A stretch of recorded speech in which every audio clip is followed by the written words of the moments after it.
দেখে পারেন আমাকে, ভয় দেখেও করেন। এই যে জানেন পঞ্চায়েত নির্বাচনের নমিনেশন ফাইলে কি করলো আমাকে, হ্যাঁ দেখেছি তো। দেখেছেন তো, পারিস আমাকে। না পারেন। তারপরে আসে নমাজ পড়তে বসেছি, এসব নমাজ পড়ছি, পুলিশ আবার তার সব নমাজ খেয়ে যে পাড়াতে হয়েছে আমাকে এই ক্যাম্পের অফিস থেকে, যে ওই টাকা খাবে। আর আবার ওই ছাড়বো ওদিকে, ওদিকে যাবো না, আমার লোক জনগণ যাবে এদিকে, ইমাম সাহেব মুসলিম যাবে, কোনো মুসলিম যাবে না ওর দিকে। ওরা শয়তানের কাঠি, ওরা দেশ থেকে চলে গেলে দেশ উন্নতি হবে। টিএমসি সরকার যদি পশ্চিমবঙ্গে চলে যায়, পশ্চিমবঙ্গে আরো উন্নত হবে। ও থাকা মতো উন্নতি করতে পারবে না, আর চামচা ফুলবে না উন্নতির সমাজের কাজ করবে। আমরা পেয়ে গেছি এই গড়াইমারি অঞ্চলের এই গ্রামের একজন মেম্বারকে, যিনি সিপিএম থেকে এবার ভোটে জিতেছিলেন গ্রাম পঞ্চায়েতে। তো তার সঙ্গে একটু কথা বলে জেনে নিব যে এত লোভ। আজকে দেখা যাবে যারা জিতেছিল গত পঞ্চায়েত নির্বাচনে, তারা অধিকাংশ হচ্ছে লোভের কারণে, ভয়ের কারণে বা তৃণমূলের অত্যাচারের কারণে তারা তৃণমূলে হয় শিফট করে গেছে, না হলে বসে গেছে। ইনাকে পেয়ে গেছি, ইনার কাছে জেনে নেবো যে এখনো কেন ইনি সিপিএমই থেকে গেছে। তো আপনার নাম? আমার সিরাজুল মোল্লা। সিরাজুল মোল্লা। এই বছর এখান থেকে আপনি জিতেছেন। আপনার বুথের নাম কি? বুথের নাম ওয়ার্ড নম্বর না বুথ নম্বর? বুথ নাম্বার বাবা দেখুন। বুথ নম্বর 7, ওয়ার্ড নম্বর হচ্ছে আপনার গড়াইমারি অঞ্চল।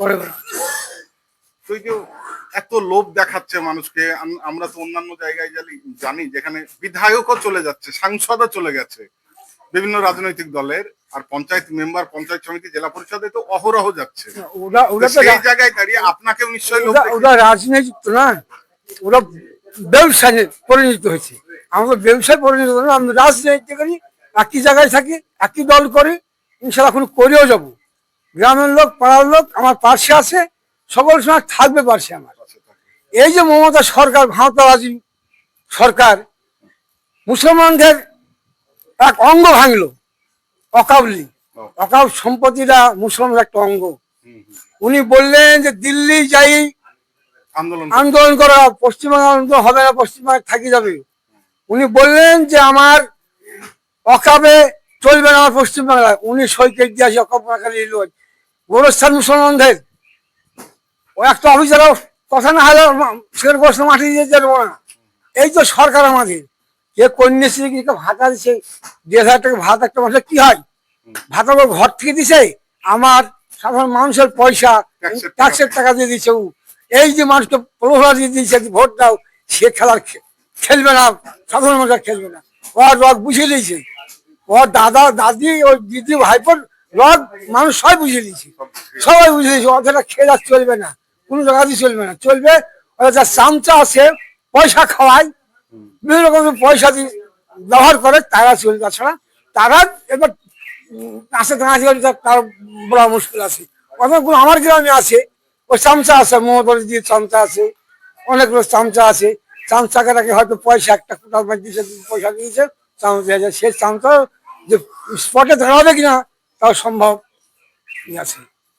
তো বুঝতে পারলাম যে ওরা হয়তো টাকা দিয়ে আপনাকে কিনতে পারেনি, কিন্তু পুলিশ প্রশাসন দিয়ে ভয় দেখায় না, ভয় দেখে পারেনি আমাকে, ভয় দেখেও করেন। এই যে জানেন পঞ্চায়েত নির্বাচনের নমিনেশন ফাইলে কি করলো আমাকে, হ্যাঁ দেখেছি তো। দেখেছেন তো, পারিস আমাকে।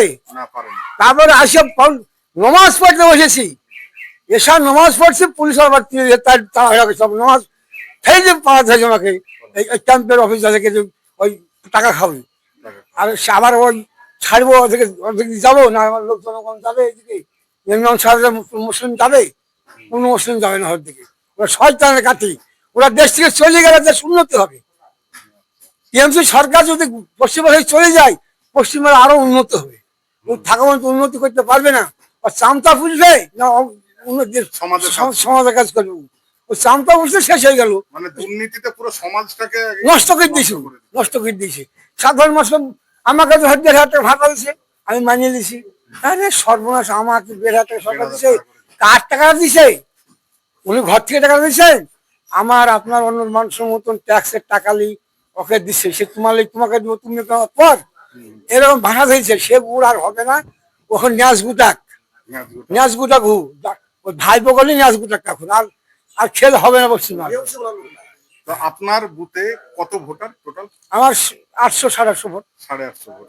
এই বছর আপনার বুথ থেকে কত লিড পাবে সিপিএম মনে হচ্ছে? 700 ধরলেন। 700 সিপিএম পাবে 150 মধ্যে? হ্যাঁ, মানে গোটা পশ্চিমবঙ্গেতে রেকর্ড করবেন। রেকর্ড করবো। হ্যাঁ 800 ভোটের মধ্যে 700 সিপিএম। হ্যাঁ, আর আশেপাশে এলাকাগুলো কি মনে হচ্ছে? সবই একই অবস্থা, সবই। সবই একই অবস্থা। মানে এবার দমকল দিয়েই সিপিএম খাতা খুলবে বলে মনে সেটা হচ্ছে। খুলবে, হ্যাঁ হ্যাঁ, খেলা খুলবে এবার। তো সবই বুঝতে পারলাম, কিন্তু এই যে এত সাহস, সেই সাহসটা কোথা থেকে আসছে আপনাদের? যে আমাদের সাহস জনগণকে সাহস, জনগণ যেদিক আমরা সেদিক, আর সততা। সততার দিক হচ্ছে আমার সাহস। তাছাড়া পয়সা খেয়ে কি পুলিশ প্রশাসন দিই, আমার জনগণ আছে আমার পিছনে, মানে আপনি রাজনীতিটা করেন মানুষের মানে সমাজের সেবার জন্য, সেবার জন্য। সংসার চালানো বা না না না ব্যবসায়িক না, মানুষের না, সে না, মানুষের সেবা। মানুষের সেবা। মানুষ ভালো থাকুক, কষ্ট না পাক, সুখে খাক, এইদিকে চাই আমরা। এইদিকে। হ্যাঁ, মানে নিজে সুখে থাকবো, না, নিজে না, বাড়ি গাড়ি কে না, করবো, তা না, ছেলেমেয়েকে সুখে রাখবো। তা কিন্তু এখন তো দেখা যায় যে একটা পঞ্চায়েত প্রধান হলেছে, যা রোজগার করে নিচ্ছে 7 পিঁড়ি বসে খাবে। বুঝি খাবে, হ্যাঁ, হচ্ছে তাই। তা আপনাদের সেই রকম নাই? না, আমার সে মনোভাব আমার নাই। ওই একটা কোনো কাজ আলে কমিটি আছে, কমিটিকে ডাকিলে বসি, বলি কি হবে করবে না করে করে যাবো। আপনি কি পঞ্চায়েত বিরোধী দল? হ্যাঁ, বড় দলের নেতা। বিরোধী দল। মানে এখানকার পঞ্চায়েত আপনাদের নিয়ে চলে? চলে, হ্যাঁ। মানে সাহস হয় না যে আপনাদের বাদ দিয়ে? না না, তা হয় না। তাহলে তো আপনি তো মশাই খুব ক্ষতিকারক লোক। যেখানে ওই তৃণমূলের অন্য মেম্বার বা প্রধানরা হচ্ছে কোটি কোটি টাকা রোজগার করছে অন্যান্য পঞ্চায়েতে, সেখানে আপনি তো নিজেও করতে দিচ্ছেন না, আবার ওদেরকেও না না, অন্যায় করছেন না, ওদেরকে আবার অন্যায় করতে দিব কেন? একটা সাধারণ মানুষের পয়সা লুট করে আমি খাবো কেন? যার প্রাপ্য সেই পাক, যান। যার প্রাপ্য সেই পাক, আমি না বলছি কেন? অনেক বড়। আর কার হক মেরে আমি নিয়ে যাবো, ও সব এইসব বলে। যে কোনো একটা কাজ আসলে পারি, কমিটি আসবার কমিটিকে ডাকি, বলে দিই যে কি হবে, কি করে কাজটা করে নিবা না নিবা, করে নিলাম। আমি সেখানে থাকি না, একটু পয়সা শুনে নিলাম। অনেক অনেক একটা রাস্তা হরিশঙ্কর মোড় থেকে নামিয়ে আসছি, টিএমসি কোন নেতা ওখানে ওকে শোনা যে 2.5 লক্ষ টাকা নিয়েছে, কাজ করতে বলেছে, যে যা ভালো হয় সে করে চলে যাও, কেউ বাঘামি করবে না। এবার রাস্তা আমি দেখে নেবো, রাস্তার মধ্যে সবাই আছে, যেরকম শিডিউল আছে সে হ্যাঁ অনুযায়ী। দেখে নেবো।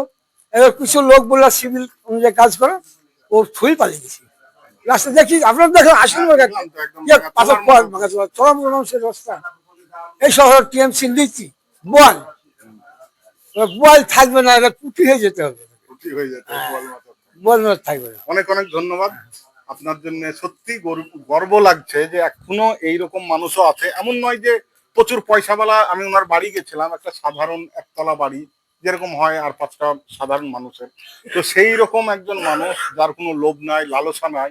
এই কারণেই হয়তো এই রাজ্যে এখনো হাজার হাজার কর্মী সিপিএম ক্ষমতায় আসবে বা সিপিএম করার সাহস পাবে। ধন্যবাদ।